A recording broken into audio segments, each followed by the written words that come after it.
तुर्की Eurofighter typhoon क्यों लेना चाह रहा है?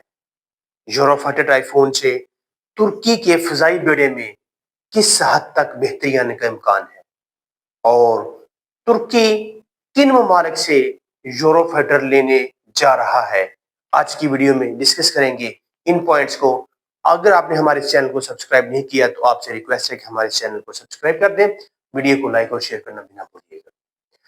नाज़रीन, अगर बात की जाए तुर्की की, तो तुर्की की स्ट्रेटेजिक जो लिहाज से उसकी जो पोजीशन है, उसका जो महल वकूअ है, वो बड़ी अहमियत का हामिल है। और उसमें सबसे अहम बात यह है कि तुर्की एशिया और यूरोप के दहाने पर वाक़या है, जिसकी वजह से तुर्की को हर वक्त बहुत से चैलेंजेस का सामना रहता है। तुर्की ने अपने इस स्ट्रेटेजिक मामलात को बेहतर बनाने के लिए अब बात की है कतर और ओमान से। जी हाँ दोस्तों, तुर्की कतर और ओमान से पुराने यूरोफाइटर लेने जा रहा है। उन्हें अपग्रेड करने के बाद तुर्की अपने फजाई बेड़े में शामिल कर देगा। तुर्की का जो इस वक्त फजाई बेड़ा है, उसमें सबसे जो अहम उसके पास फाइटर जेट्स हैं वो है F-16, जिनके ब्लॉक 30, 40 और 50 तक हैं। यानी पुराने F-16 हैं तुर्की के बाद पास। तुर्की इन्हें अपग्रेड करने की सलाहियत भी रखता है, जिसकी वजह से तुर्की ने अपने F-16 को काफी हद तक अपग्रेड करके इन्हें अपनी फजाइया के सुपुर्द किया हुआ है। तुर्की के पास तकरीबन 250 से 270 के राउंड अबाउट F-16 हैं, जो कि दूसरे ममालिक की निस्बत तादाद में इसराइल के बाद सबसे ज्यादा समझे जाते हैं। अमेरिका और इसराइल के बाद तीसरे नंबर पर तुर्की के बाद F-16 हैं। पाकिस्तान के पास तकरीबन 70 से 75 F-16 हैं, जिसमें ज्यादातर तादाद ब्लॉक 52 की है। अब बात करते हैं कि तुर्की को कौन कौन से चैलेंजेस हैं, कहां कहां से खदशात हैं। असल में तुर्की जो है, उसको शाम की सरहद पर जो कुर्द्स हैं उनसे बहुत ज्यादा खदशात हैं। कुर्द्स जो है, उनके साथ तुर्की के बॉर्डर पर छोटी मोटी झड़पें भी होती रहती हैं। इसके अलावा तुर्की को जो खदशात हैं वो इसराइल से भी हैं। और सबसे बड़ा जो तुर्की के लिए दर्द सर बना हुआ है मुल्क वो है ग्रीस यानी यूनान। तो तुर्की इन तमाम चैलेंजेस को काउंटर करने के लिए हर वक्त तैयार रहता है और अपनी फजाइया को मजीद मजबूत बनाता चला जा रहा है। अगर बात की जाए तुर्की के यूरोफाइटर की, तो तुर्की को यूरोफाइटर लेने के लिए बहुत ज्यादा स्ट्रगल करना पड़ी। सबसे पहली बात तो जर्मनी इस मामले में बहुत ज्यादा कहने के हायल था। तुर्की के लिए रुकावट बना हुआ था यूरोफाइटर लेने के लिए। जर्मनी क्यों बना हुआ था रुकावट? तो वजह यह है जनाब, जो यूरोफाइटर है वो एक कंसोर्शियम है, यानी 4 यूरोपीय नेशंस ने मिलकर उसे बनाया है। यूरोफाइटर में सबसे बड़े जो पार्टनर्स हैं वो यूके और जर्मनी है। यूके जो है वो 33% और जर्मनी भी 33% शेयर होल्डर्स हैं यूरोफाइटर में। इसके अलावा इटली और स्पेन है। इटली 21% और स्पेन महज 13% के साथ इस कंसोर्शियम में, इस जॉइंट वेंचर में शराकतदार है, हिस्सादार है। इसी वजह से तुर्की जो है वो दर्द सर बना हुआ था।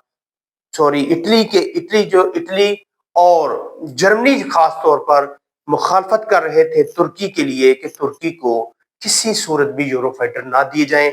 लेकिन तब ये रजब उर्दुगान की कहने के लीडराना और पेशा वराना सलाहियतों के बावजूद जर्मनी टेबल पर आ गया और जर्मनी मान गया है, ग्रीन सिग्नल दे दिया तुर्की को। अब तुर्की को यूरोफाइटर नए भी मिलने जा रहे हैं और इसके अलावा तकरीबन 24 के राउंड अबाउट जो तुर्की है वो यूरोफाइटर लेगा कतर और ओमान से।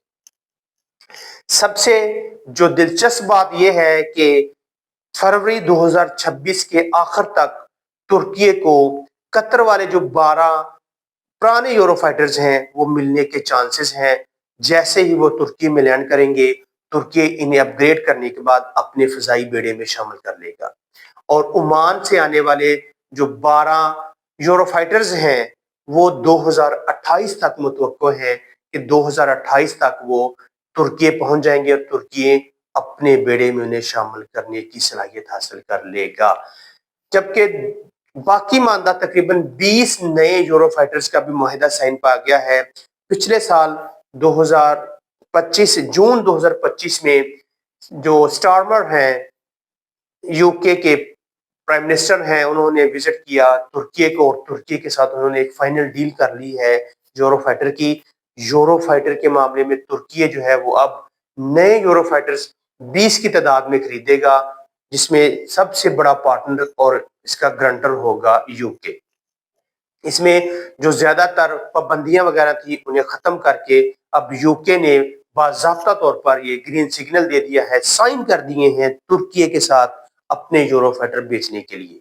जैसा मैंने पहले बताया कि जैसे ये यूरोफाइटर सेल होते हैं तो इनकी जो आमदन होती है, इनकम होती है, उसका परसेंटेज के लिहाज से वो डिवाइड कर दिया जाता है। 33% यूके और जर्मनी को जाता है, 21% इटली को, जबकि महज 12% जो है या 13% के राउंड वो चला जाएगा इटली के पास, सॉरी स्पेन के पास।